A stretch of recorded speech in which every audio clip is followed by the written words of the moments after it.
He rescued a dying bobcat 2 years later. It did something that left the whole town speechless. The morning mist hugged the frostbitten earth like a cold whisper. At the edge of the pine-studded clearing, Michael stood still as stone, his breath a pale ghost curling into the wind. His boots crunched against the icy grass as he bent down to examine the streak of red that painted the earth, sharp and unnatural against the muted winter tones. The blood wasn't fresh, but it wasn't old either. It trailed like a winding thread from the dense woods beyond his fence, weaving through frost-draped bramble and brittle leaves until it vanished near the east end of the livestock shelter. Michael's heart beat faster, a rhythm honed by years in the wild, years of responding to cries that went unheard by most. Something had crossed into his world last night, something hurt, desperate, and fighting to survive, and it had come here. He followed the trail slowly, his fingers tightening around the handle of his flashlight, though the morning sun had begun to rise. The world was waking, the caws of crows echoing faintly, the groan of thawing branches, his dogs restless in the distance. Then he saw it. Tangled in a rusted iron trap tucked beneath a half-collapsed fence post was a creature so small and still. It could have been mistaken for a shadow. But shadows didn't bleed. Shadows didn't tremble. It was a lynx cub. Tiny, ribs visible beneath matted fur, one paw mangled and bloody from the cruel teeth of the trap. Its breath came in shallow rasps, steam curling from its nostrils. But it was the eyes that broke Michael's heart wide, unfocused, glassy with terror. The kind of fear that doesn't belong to something wild, but to something betrayed.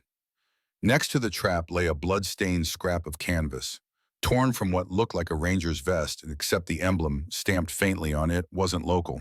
Michael recognized it. A counterfeit badge used by illegal poaching outfits operating under the guise of wildlife enforcement. This wasn't just an accident. Someone had hunted here, on his land. Michael knelt down slowly, whispering soft. Meaningless words meant only to soothe. He pried the trap open with frozen fingers, cursing under his breath when the cub whimpered, its tiny body twitching in reflex. Once free, it didn't run. It couldn't. Michael wrapped it in his jacket, holding it close to his chest as he made the long walk back to the house. Inside, warmth greeted them along with the growls of Luna, Bruno, and Jet, his 3 dogs, who rushed forward. Hackles raised, back. Michael said sharply, the dogs froze, obedient but wary.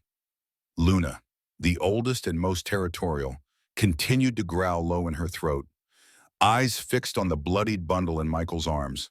The cub didn't react. No hissing, no snarling, just a low, almost inaudible sound, like a breath held too long, finally being released. Michael laid it gently on a folded blanket near the fireplace and began cleaning the wound. Hours passed in silence, broken only by the crackle of the fire and the occasional thump of a tail or click of claws. He gave it water, small bits of boiled chicken. It barely moved, but it blinked. It watched him, and that, somehow, was enough. He named it Scout. The next few days were a blur of antiseptic, crushed painkillers, and prayers. Scout's infection subsided slowly. He didn't fight the bandages. He didn't resist the drops. He just endured. And, in enduring, earned the reluctant tolerance of Luna and the curiosity of Jet. Bruno, the middle dog, remained aloof, watching from a distance like an older sibling, unsure of the new addition. By the second week, Scout could limp short distances. By the third, he began exploring corners of the house, always quiet, always watchful. Luna would often tail him, sniffing, growling low, until one night Michael awoke to find them sleeping side by the hearth. Something had shifted. The bond didn't form in grand gestures, but in subtle, almost imperceptible moments. Scout would twitch in his sleep, whimpering, and Luna would nudge him gently. Jet began bringing him toys. Bruno even ceded his usual spot by the window without protest. Slowly, the cub stopped cringing. He started looking up. Then came the first real surprise.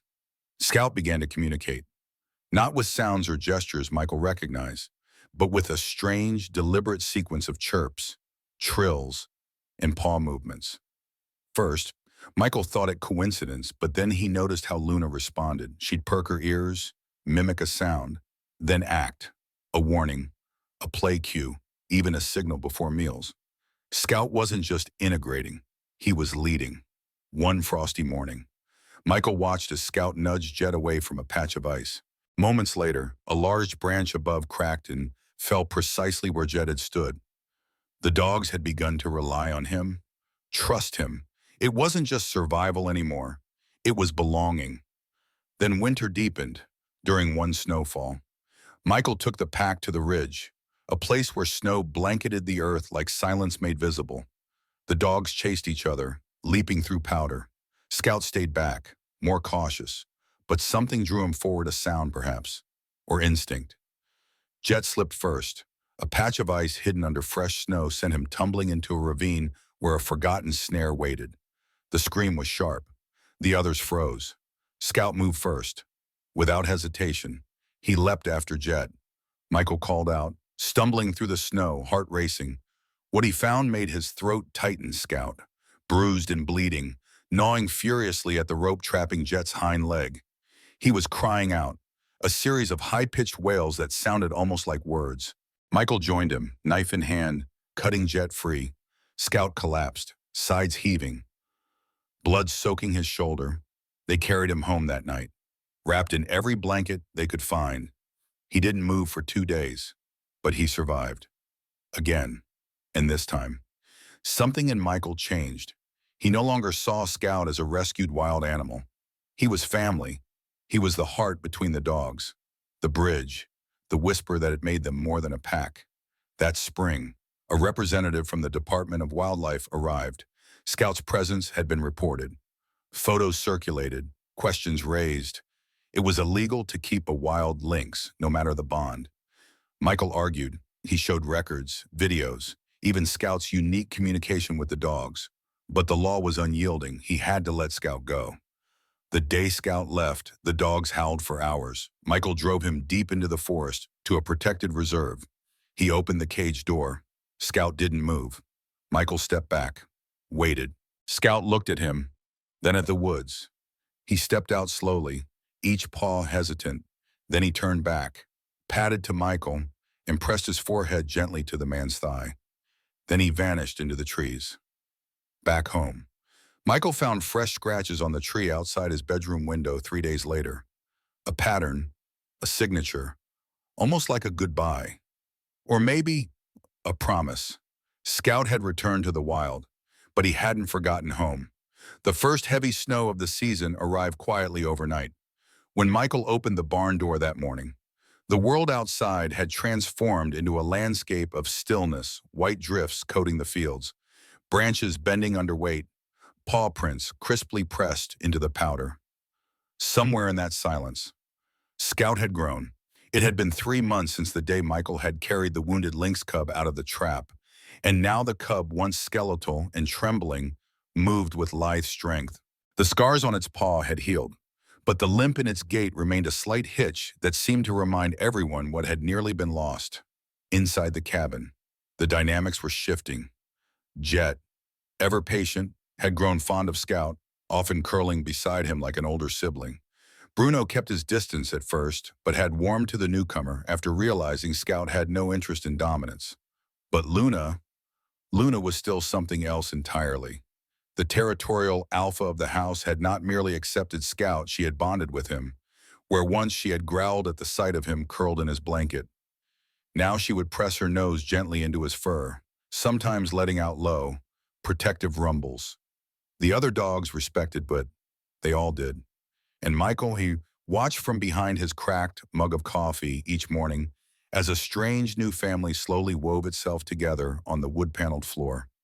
Still, something about Scout lingered beyond what he could explain. It wasn't just the intelligence in those amber eyes or the way the lynx would tilt his head, almost as if listening for something more than sound. It was the language, not human, not canine, but something else entirely. The first time it happened, Michael was repairing a frozen pipe under the porch. He heard barking urgent, sharp. By the time he scrambled out, Jet was pacing back and forth, whining. Luna stood frozen, her ears up. But Scout was standing at the tree line, tail low, letting out a strange, rolling growl followed by a short chirrup. Luna responded with a bark and moved beside him. And just like that, the dogs turned away from the tree line and back toward the barn. It wasn't random, it was a call, a command, and they had listened. From that day on, the pattern continued. Scout would speak with chirps, growls, body shifts, and the dogs would respond like they understood every bit of it. Over the next weeks, the snow fell harder, blanketing the land in silence. Michael took to journaling the odd interactions. Scout barked like a coyote today, low and short. Bruno went to the back gate. Scout sat on Luna's tail and stared at the ceiling. 3 minutes later, Luna barked at the attic door. Nothing up there, just squirrels. Michael even tested it, setting up games of hide and seek. Without fail, Scout would chirp, the dogs would fan out, and they'd always find what he had told them to find. But language was one thing, loyalty was another, and both were about to be tested. It happened on a pale afternoon in early January. Michael had taken all four out to the snowy ridge near the tree line to burn off energy. They were bounding through powder when Jet's hind leg vanished into a snowbank with a sickening crunch. Michael's heart stopped. By the time he got to him, Jet was whimpering, one leg caught in a rusty iron trap just like the one that had nearly killed Scout. Blood stained the white. Michael knelt, frantically freeing Jet. Luna barked like mad. Bruno paced, yelping. But Scout was gone. Vanished. Michael felt the panic rise. "Scout!" he shouted into the trees. Then, just as suddenly, Scout appeared, covered in snow, dragging a thick, heavy stick. He shoved it toward Michael and let out a low series of grunts, almost rhythmic. Michael didn't understand, not fully, but he followed the cues. He used the stick to splint Jet's injured leg. The whole time, Scout stayed close, chirping and growling, licking Jet's face. It was the first time Michael saw a tear fall from an animal's eye. And it wasn't Jet's. That night, after they returned home, Scout lay beside Jet for hours, not sleeping, just watching, as if standing guard. Michael watched through the crack of the bedroom door. His hands trembled, not from cold, but from the realization that he no longer knew where the line between animal and person ended. Scout wasn't a pet. He wasn't even just a rescued wildling. He was family. But outside their cozy cabin, the world was beginning to close in.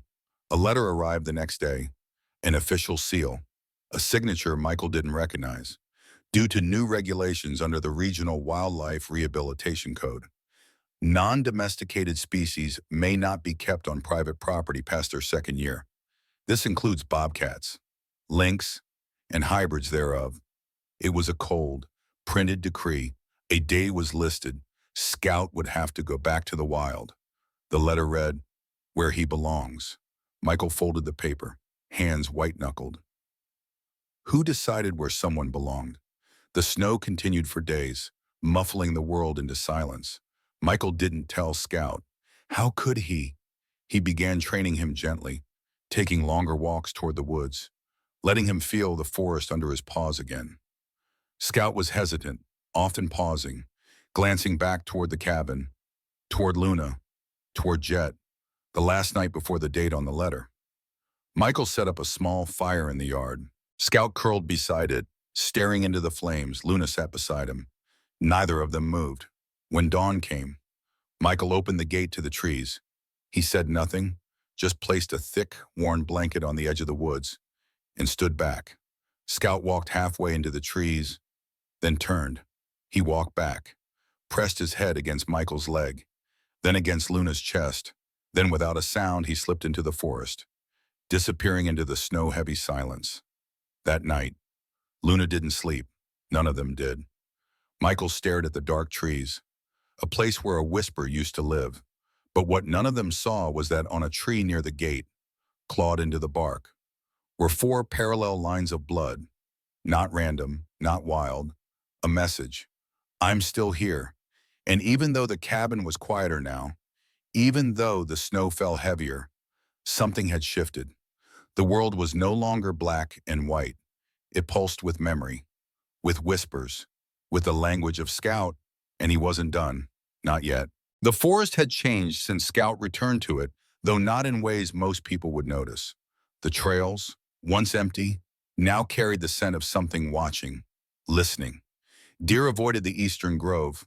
Crows stopped cawing when they passed certain ridgelines. And Michael, every morning, began to feel the sensation of being observed, not in fear but with a quiet familiarity. It had been 3 weeks since Scout disappeared into the tree line. The blanket Michael left still remained, damp from snow, but occasionally he'd find tufts of lynx fur on it. Once, there was a small pile of pine cones stacked neatly at its center. Another morning, a single paw print, a perfect, oval depression in the snow marked the frozen earth. Luna had stopped barking at the trees. Bruno paced more often, his usual jovial bounce subdued. And Jet, still recovering from his leg injury, would sit at the back porch each afternoon, staring toward the horizon with ears slightly twitching, like a soldier waiting for a long-lost comrade. Michael kept Scout's dish in its usual place, even though it hadn't been used in weeks. He kept the back door slightly ajar each night, letting the wood smoke and warmth drift outward like a beacon. And though no one came through that door, the footprints in the snow told a different story. But life couldn't remain paused. The world outside their sanctuary moved forward. The Regional Conservation Board visited the property, checking for compliance. A tall man in a navy parka took notes on a clipboard while asking Michael cold questions about Scout's rehabilitation. Michael answered calmly, though his hands clenched behind his back. "You understand," the man said, flipping a page, "that integration with wild populations is a core goal of any wildlife rescue. Attachment to humans or domesticated animals can compromise that." Michael nodded but said nothing. What could he say? That Scout had once cried for a kitten, that he had invented ways to communicate, that he had stood in firelight beside a shepherd dog and stared into the same horizon they all shared. The clipboard man wouldn't understand. Neither would the regulation. That night, the snow came down heavier than ever, fat flakes tumbling like feathers from a ripped pillow. The wind howled, rattling the tin roof. Inside, the dogs huddled near the fireplace, and Michael couldn't shake the feeling something was building. He was right. The following morning began like any other until Bruno didn't come back from his walk. Michael called and whistled, but the forest was silent. Luna paced madly at the tree line, barking in intervals, then stopping to sniff the air. Jet limped in circles near the barn, yipping in confusion. Hours passed. Then, in the late afternoon light, Luna returned with a torn scrap of Bruno's red collar clenched in her teeth. Blood dotted her fur, not her own. Michael's heart plunged. Wolves. There had been stories, rumors of a displaced pack moving through the foothills due to increased logging. They had grown bolder in winter, and now they had taken Bruno. Michael didn't hesitate. He strapped on his winter gear, grabbed the flare gun and a rifle, something he hadn't used in years, and plunged into the woods. Luna and Jet followed close. They didn't need a command. They knew the stakes. The forest was a maze of shadows and snow, every branch a claw, every gust of wind a whisper of warning. They found more blood near a frozen creek, patches of fur tangled in bramble. The trail led north deeper into where the trees thickened and the pines whispered secrets. Then, just past a fallen log, they found Bruno, or what was left of him, mangled, still breathing, barely. Michael dropped to his knees. Jet whined low in his throat. Luna sat motionless, ears pinned. Bruno's eyes flickered open. And in that moment, something stirred in the underbrush. A low growl, a shape. Michael raised the rifle, but then out of the trees came a blur. Tawny, low to the ground, fast as a whisper. Scout. He slammed into the side of a wolf, sending it sprawling. Another lunge from the right. Scout pivoted, slashing with claws that flashed like curved knives. He didn't fight like a wildcat. He fought like something with purpose, with rage, with memory. Michael couldn't move. He watched as Scout took on 3 wolves alone, buying them time, buying Bruno time. Jet leapt in. Luna followed. Together, they drove the pack back, snarl by snarl, step by step. Scout bled from a gash along his flank, but he didn't stop. He stood over Bruno like a lion guarding his cub. When the last wolf limped into the trees, Scout collapsed beside his friend, his breath ragged. Michael lowered the rifle, heart pounding. Slowly, he approached. Scout looked up not with fear, but with exhaustion. Their eyes met. It said everything. I chose them. I came back. I belong. Michael wrapped Bruno in his coat. He gestured for Jet and Luna to circle around. But when he turned back towards Scout, the lynx was already gone. Not into the trees, just into the shadows beyond them. That night, Michael didn't sleep. He stitched Bruno's wounds by firelight, hand trembling, not from the blood, but from the memory of Scout's eyes. Outside, the wind rattled the chimes, and somewhere beyond the hill, a low rumble echoed. Not a growl, not a cry, a warning, a promise. Over the next days, Bruno recovered slowly. Jet rarely left his side. Luna became more watchful, patrolling the property twice daily, pausing at the same ridge each time to look out across the snow. And each morning, Michael found new signs, fresh tracks, a pile of smoothed river stones stacked in a triangle. Once, a rabbit's paw cleaned and placed like an offering left on the porch. Scout had not returned to stay, but he was watching, protecting, choosing. Word spread fast after the wolf attack. Local rangers found remains of the rogue pack scattered along the edge of a ravine days later. The story twisted into myth. Some said a cougar had attacked. Others blamed humans. But Michael knew better. When asked by reporters what had saved Bruno, he answered honestly. A lynx, he said. But not just any lynx. He didn't elaborate. He didn't need to. Those who had seen the glint in Michael's eyes understood. A creature of the wild had crossed a line that most never dared to, and in doing so had redrawn it entirely. Later that week, Michael returned to the same ridge where he had last seen Scout disappear. He carried a wooden box. Inside it, a wool blanket, a thick slice of venison, and a note laminated, just in case. It read, "You will always have a home here. Come when you need. Rest when you must. And know that you were never just a shadow to us. You were family." He left it under the pine where Scout had once etched his goodbye into bark. Then he turned back toward the house, toward the flickering windows where Jet, Luna, and Bruno waited. Behind him, the forest rustled, not with threat, but with breath, with presence, with the lingering, invisible shape of something wild that had chosen to love. And somewhere, not far, a whisper moved through the snow-laced air. Not a howl, not a cry, just a whisper. Still here, surrender. The spring thaw arrived quietly, with mist rising off the earth like smoke from a sleeping fire. The snow melted slowly, reluctantly, revealing what the winter had hidden. Buds appeared on the branches, the streams flowed louder, and life tentative, uncertain stirred once again. But at Michael's farm, the change brought a new kind of tension. Bruno's wounds had mostly healed, though he still limped on rainy days. Jet was back to his spirited self, chasing bees and barking at clouds. Luna remained ever watchful, always staring into the trees as if trying to memorize each shadow. And Michael, he had changed too. There was a weight in his eyes, something between wonder and dread, because something was happening in the woods, something strange. It started with silence, the kind of silence that presses against your chest. The birds stopped singing near the ridge. Squirrels vanished. Even the wind seemed to avoid a stretch of trees at the forest's edge. Then came the symbols, on tree trunks near the ridge. Strange marks began to appear, claw scratches, but too deliberate, too patterned to be random. They formed half circles, spirals, and lines that looped back on themselves like a language.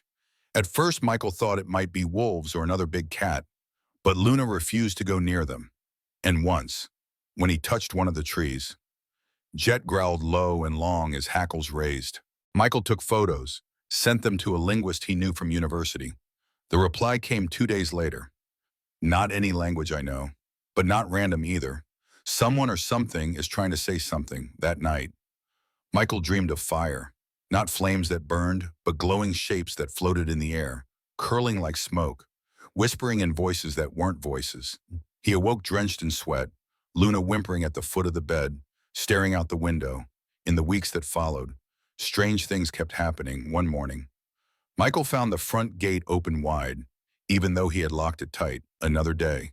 A line of feathers stretched from the mailbox to the front door, perfectly spaced, as if laid there by an invisible hand.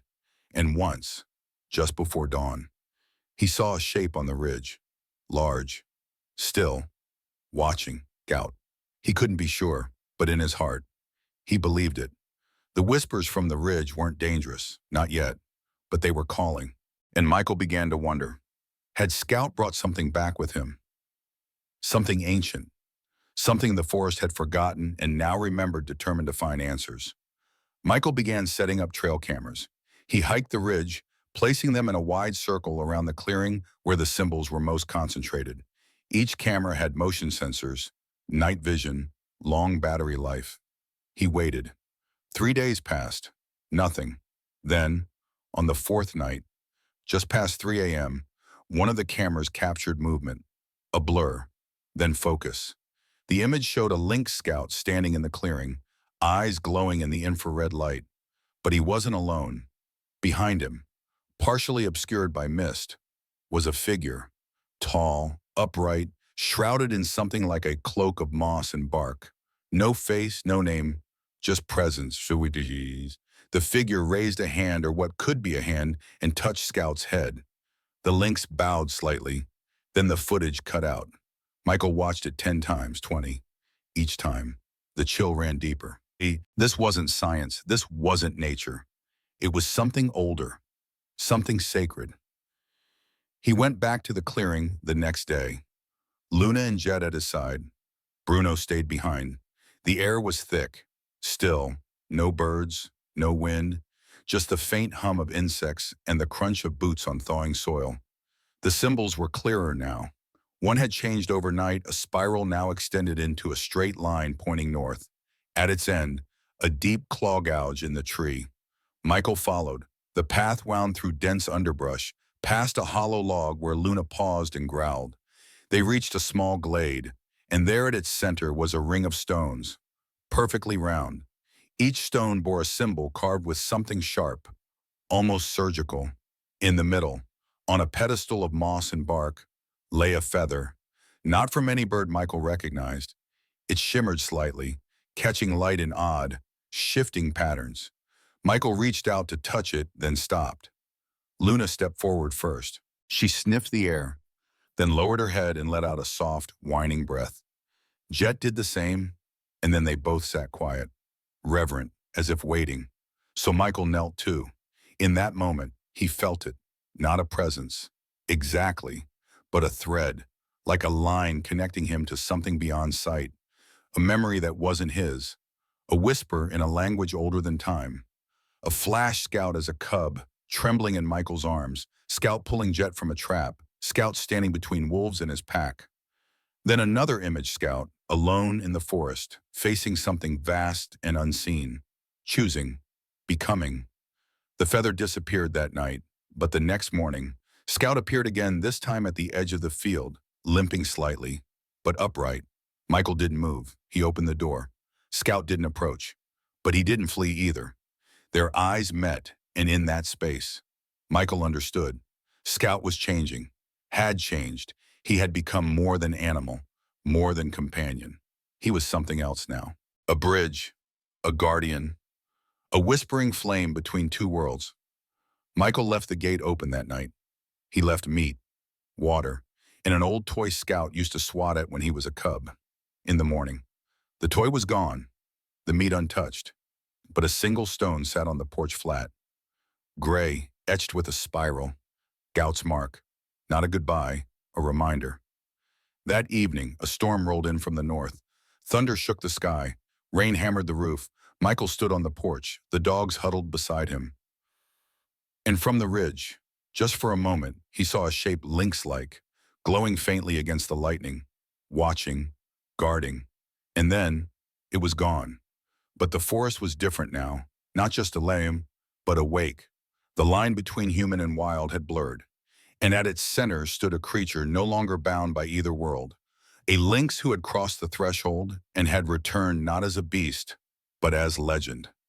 Michael whispered into the wind, unsure if Scout could hear, "We see you." And somewhere, beneath the canopy, in the shadows that danced with ancient memory, a low, soft rumble replied, "I see you too." Summer came with a quiet intensity, as if nature itself had grown reverent after the whispers of spring. The trees around Michael's farm stood taller, greener, older somehow. The dogs had grown quieter too. Bruno still barked at delivery trucks. Jet still dug at invisible rodents. And Luna still patrolled the edge of the woods, but they were changed. They didn't chase squirrels anymore. They didn't bark at passing deer. It was as if they were listening, always listening to something only they could hear. Michael's days passed with routine and observation. Every few weeks, a new stone would appear near the porch, each with a different symbol: a feather, a paw print, a spiral, a crescent moon. He began mapping them, laying them out on his desk under a lamp, each stone like a word in a growing sentence he hadn't yet learned to read. He kept the trail cams running, but Scout didn't appear again. Not directly, just flashes of blur of fur in the shadows. A glowing pair of eyes in the distance, a faint indent in the grass like something large had lain there just moments before. Then one night, the wind changed. It wasn't a shift in weather. It was in the way the trees moved, as if they were bowing. The dogs barked once, then stopped. Bruno pressed his head into Michael's leg and trembled. Luna paced at the window. Jet growled into the dark. And then the knock came. Not on the door, on the wall. 3 raps, slow, solid. Michael opened the door. Nothing, just mist curling like breath from the forest's mouth. He stepped outside. Barefoot, the wood cool beneath his feet. The mist thickened, and he followed it, led not by reason but by instinct. The dogs followed, silent. The mist swirled around his legs, pulled him toward the ridge. They passed the clearing with the stones, past the spiral tree, and then came to a place Michael had never seen: an arch of twisted branches glowing faintly with bioluminescence. Scout stood beneath it, whole, majestic, taller than Michael remembered. His eyes burned like twin moons, not hostile, not tame, just vast. Michael froze. Scout didn't move. The two regarded each other. 1 breath, 2. Then Scout turned and walked through the arch, and Michael followed. On the other side, the forest was not the same. It was richer, deeper, humming with an energy that prickled Michael's skin. It was like stepping into an ancient memory. Scout led them to a glade filled with light from no source, where wildflowers glowed and the trees formed a perfect circle. In the center, a shallow pool reflected the stars, though no stars hung above. Scout stepped into the pool. The water glowed. He turned to Michael, lifted one paw, and pressed it to his chest, then pointed to the sky, then the earth, then the pool. Michael didn't understand, but he felt it: a farewell, a gift, a warning, a beginning. Scout dipped his head to Luna, Bruno, and Jet. Each responded in their own way. Luna sat and lifted one paw. Bruno whined and licked his lips. Jet pressed his nose into Scout's side, and then Scout stepped backward into the light. His form shimmered, shifted, not dissolved, transcended. A ripple of warmth burst through the glade, washing over them like sunrise. When Michael opened his eyes, the pool was still, empty. The glade was dim. The arch had vanished, and the wind whispered through the leaves, a sound like a name half remembered. They walked home in silence. The path was longer now, but they weren't lost. They reached the farm before dawn. Michael sat at the porch. Dogs curled at his feet. The sky lightened, and on the table beside him was a final stone flat, warm to the touch, marked with a perfect spiral surrounding a small flame. From that day forward, strange things began happening in the valley. Injured animals wandered to Michael's porch and waited patiently. A mother fox brought her kits for shelter during a storm. Once, a deer stood for hours at the edge of the field, unmoving, until a helicopter passed overhead, then vanished into the woods. And always, always, the symbols appeared, on bark, on stones. Even once on the window glass, marks made from dew.